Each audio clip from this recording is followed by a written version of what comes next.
Hello students. इस video में अपन टॉपिक पढ़ेंगे rheumatic heart disease. Rheumatic heart disease rheumatic fever से रिलेटेड होती है। ह्यूमेटिक फीवर स्ट्रेप थ्रोट से रिलेटेड होता है। ये तीनों कंडीशन एक दूसरे से रिलेटेड होती है, तो इनके बीच में क्या रिलेशन होता है और कैसे ह्यूमेटिक हार्ट डिजीज़ कोज होती है वो मैं आपको अब यहाँ पे एक्सप्लेन करूँगा। तो आप अगर मेरी वीडियो देख रहे हैं और आपको अच्छी लगती है तो ज़रूर लाइक करें, और अगर चैनल पर नए हैं तो ज़रूर चैनल को सब्सक्राइब करें। तो अब यहाँ पे अपन देख लेते हैं कि ये कंडीशन कैसे अकर होती है। तो सारी जो प्रॉब्लम होती है वो शुरू होती है स्ट्रेप थ्रोट की कंडीशन से। स्ट्रेप थ्रोट क्या होता है? तो ये फेरिंग्स जो हमारा पार्ट है उसके इन्फेक्शन को बोलते हैं स्ट्रेप थ्रोट। स्ट्रेप थ्रोट का जो इन्फेक्शन है ये एक बैक्टीरिया कोज करता है, जिस बैक्टीरिया का नाम होता है group A beta haemolytic Streptococcus bacteria. ये बैक्टीरिया सबसे पहले जो है बच्चों में फेरिंग्स में स्ट्रेप थ्रोट कोज करता है। स्ट्रेप थ्रोट कोज करने के बाद होता क्या है? तो यहाँ पे आप देख रहे हैं कि जैसे अगर बॉडी में इन्फेक्शन होगा तो बॉडी में इन्फेक्शन को ख़त्म करने के लिए हमारी इम्यूनिटी क्या करेगी? रिएक्ट करेगी, यानी एंटीजन एंटीबॉडी रिएक्शंस यहाँ पे देखने को मिलेगी।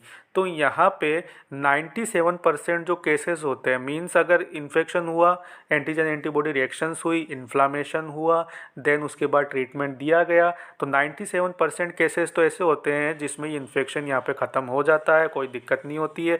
लेकिन 2 से 3% केसेस ऐसे देखने को मिलते हैं जिसमें ह्यूमेटिक फीवर लीड हो जाता है, यानी यहाँ पे स्ट्रेप थ्रोट की वजह से ह्यूमेटिक फीवर की कंडीशन बच्चे में देखने को मिलती है। तो उसके पीछे रीज़न क्या होता है? तो उसके पीछे रीज़न ये होता है कि जब स्ट्रेप थ्रोट हुआ, ये इन्फेक्शन अकर हुआ फेरिंग्स में, तो यहाँ पे जब इम्यूनिटी ने रिएक्ट किया तो यहाँ पे क्या हुआ? एंटीजन एंटीबॉडी रिएक्शंस हुई। तो एंटीजन एंटीबॉडी रिएक्शंस होने के लिए यहाँ पे क्या बन गई? एंटीबॉडी बन गई। किसके अगेंस्ट? इस एंटीजन के अगेंस्ट, मीन्स जो ग्रुप ए स्ट्रेप्टोकोकस बैक्टीरिया है उसके अगेंस्ट एंटीबॉडी यहाँ पे बन गई। अब यहाँ पे होगा क्या कि यहाँ पे मेन प्रॉब्लम ये देखने को मिलेगी कि जो ह्यूमेटिक फीवर की कंडीशन में होता क्या है? ह्यूमेटिक फीवर एक ऑटो इम्यून कंडीशन होती है। ऑटो इम्यून का मीन क्या होता है? जब हमारी इम्यूनिटी ही हमारे बॉडी के ऑर्गन्स को या पार्ट्स को डैमेज करने लग जाए। तो वो ऑटो इम्यून यहाँ पे कैसे होगा?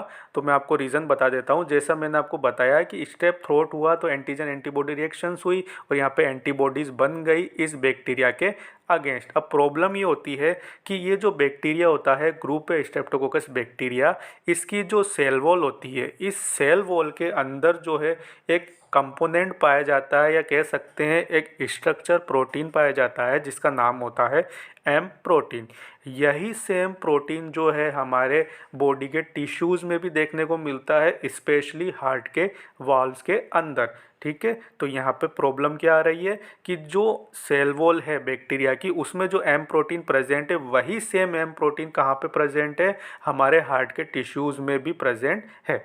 तो यहाँ पे जो एंटीबॉडीज़ बनती है वो क्या करती है? गलती से हमारे बॉडी ऑर्गन्स को भी या बॉडी के टिश्यूज़ को भी या हार्ट के वाल्स को भी जो है एंटीजन समझ लेती है। वो एंटीजन क्यों समझती है? इस एम प्रोटीन की वजह से। देन उसके बाद में जो एंटीबॉडीज़ होती है वो हमारे हार्ट के वाल्स को और अदर बॉडी टिश्यूज़ को भी अटैक करने लग जाती है एंटीजन समझने की वजह से। तो इस तरह से जो है ह्यूमेटिक फीवर अकर होता है।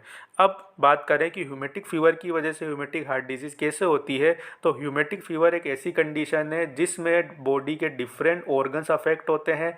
लाइक जो सा पहला अपन बात करें, जो अपना टॉपिक है हार्ट से रिलेटेड भी यहाँ पे इन्फ्लामेशन देखने को मिलता है, क्योंकि यहाँ पे जो इम्यूनिटी होती है वो सबसे पहले हार्ट को भी अटैक करती है। इसके अलावा जॉइंट्स को भी अटैक करती है, स्किन को भी अटैक करती है, सबक्यूटेनियस टिश्यू को भी अटैक करती है, और लास्ट में जो ब्रेन है उसको भी अटैक करती है। तो इस तरह से जो है ह्यूमेटिक फीवर की वजह से जो है ह्यूमेटिक हार्ट डिजीज़ कोज होती है। क्यों होती है? क्योंकि ह्यूमेटिक फीवर में जो एंटीबॉडीज़ बन चुकी है वो गलती से हार्ट के वाल्स को जो है एंटीजन समझ लेती है एम प्रोटीन की वजह से। तो वो यहाँ पे जब अटैक करेगी तो यहाँ पे कौन सी कंडीशन देखने को मिलेगी? ह्यूमेटिक हार्ट डिजीज़। अब बात कर लेते हैं अपन ह्यूमेटिक हार्ट डिजीज़ की। तो ह्यूमेटिक हार्ट डिजीज़ जब अकर होती है, यानी कि हार्ट में जब इन्फ्लामेशन होता है, तो यहाँ पे टर्म देखने को मिलता है जिसका नाम है पेनकार्डाइटिस। पेनकार्डाइटिस यहाँ पे देखने को मिलता है। इसका मीन होता है कि हार्ट की तीनों लेयर्स के अंदर इन्फ्लामेशन हो जाना। तो आपको पता होगा हार्ट की मेनली 3 लेयर्स होती है। सबसे आउटर लेयर को बोलते हैं पेरिकार्डियम, मिडिल लेयर को बोलते हैं मायोकार्डियम और इनर लेयर को बोलते हैं एंडोकार्डियम। तो पेनकार्डाइटिस का मीन होता है कि इन तीनों लेयर्स के अंदर अगर इन्फ्लामेशन हो गया तो उस कंडीशन को बोलेंगे पेनकार्डाइटिस। अब इसमें सबसे पहले अपन बात कर ले सबसे आउटर लेयर यानी पेरिकार्डियम की। तो उसमें अगर इन्फ्लामेशन होता है तो उसको बोलते हैं पेरिकार्डाइटिस। पेरिकार्डाइटिस कंडीशन में होता क्या है, तो आपको पता होगा कि पेरिकार्डियम में 2 लेयर्स होती है, parietal pericardium and visceral pericardium. Visceral inner layer होती है और पेराइटल आउटर लेयर होती है। तो ये जो लेयर्स होती हैं ये हार्ट में जो है फ्रिक्शन को जो है मेंटेन करके रखती है। तो यहाँ पे बात करें पेरिकार्डियम में, अगर यहाँ पे इन्फ्लामेशन हो जाएगा तो यहाँ पे पेशेंट में पेन ज़्यादा देखने को मिलेगा। क्यों देखने को मिलेगा? क्योंकि यहाँ पे स्वेलिंग की वजह से ये दोनों जो लेयर से एक दूसरे से फ्रिक्शन खाएगी, यानी एक दूसरे से टकराएगी। तो पेशेंट में यहाँ पे पेन देखने को मिलेगा। सेकेंड वन मायोकार्डाइटिस की बात करें, यानी कि मिडिल लेयर में अगर इन्फ्लामेशन हो जाएगा तो क्या प्रॉब्लम देखने को मिलेगी। तो जो मायोकार्डियम लेयर होती है ये मस्कुलर लेयर होती है, यानी इसमें जो हार्ट की मसल्स पाई जाती हैं। अब अगर मसल्स में इन्फ्लामेशन हो जाएगा तो यहाँ पे हार्ट कॉन्ट्रैक्ट नहीं हो पाएगा। कॉन्ट्रैक्ट नहीं होगा तो हार्ट अपना नॉर्मल फंक्शन काम नहीं कर पाएगा। तो अगर यहाँ पे नॉर्मल फंक्शन नहीं कर पाएगा तो यहाँ पे पेशेंट में हार्ट फेलियर हो सकता है और पेशेंट की डेथ भी हो सकती है। तो पेशेंट में या बच्चे में मोस्ट कॉमन कॉज होती है ह्यूमेटिक हार्ट डिजीज़ में डेथ की मायोकार्डाइटिस। अब अपन बात कर ले थर्ड वन लेयर की, तो वो है इनर लेयर एंडोकार्डियम। इसमें अगर इन्फ्लामेशन होता है तो उसको बोलते हैं एंडोकार्डाइटिस। इसमें जो है मेनली हार्ट वाल्व्स अफेक्ट होते हैं। और कौन से हार्ट वाल्व्स अफेक्ट होते हैं? 2 हार्ट वाल्व होते हैं। पहला तो है मिट्रल वाल्व और दूसरा है एरोटिक वाल्व।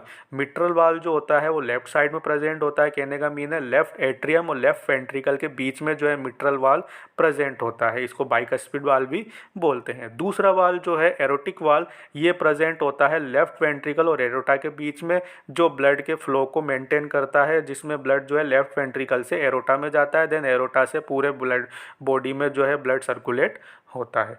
तो यहाँ पे ये दोनों वाल्व जो है अफेक्ट होंगे तो क्या होगा, यहाँ पे इन दोनों वाल्व्स के अंदर जो है इन्फ्लामेशन होगा। मींस जो है इम्यूनिटी इनको अटैक करेगी तो इन्फ्लामेशन होगा। इन्फ्लामेशन की वजह से ये दोनों जो वाल्व है इनके अंदर स्कार का फॉर्मेशन हो जाएगा। स्कार फॉर्मेशन हो जाएगा तो ये हार्ट के वो जो वाल्व हैं ये प्रॉपरली क्लोज नहीं हो पाएंगे। क्लोज नहीं होंगे तो यहाँ पे जो है ब्लड का बैक फ्लो होने लग जाएगा। बैक वापस से पीछे की तरफ जाने लग जाएगा, यानी बैक फ्लो यहाँ पे देखने को मिलेगा। तो इसमें भी जो है हार्ट अपना नॉर्मल फंक्शन नहीं कर पाएगा और हार्ट फेलियर लाइक कंडीशन देखने को मिलेगी। देख रहे हैं आप, इसका स्क्रीनशॉट ले सकते हैं।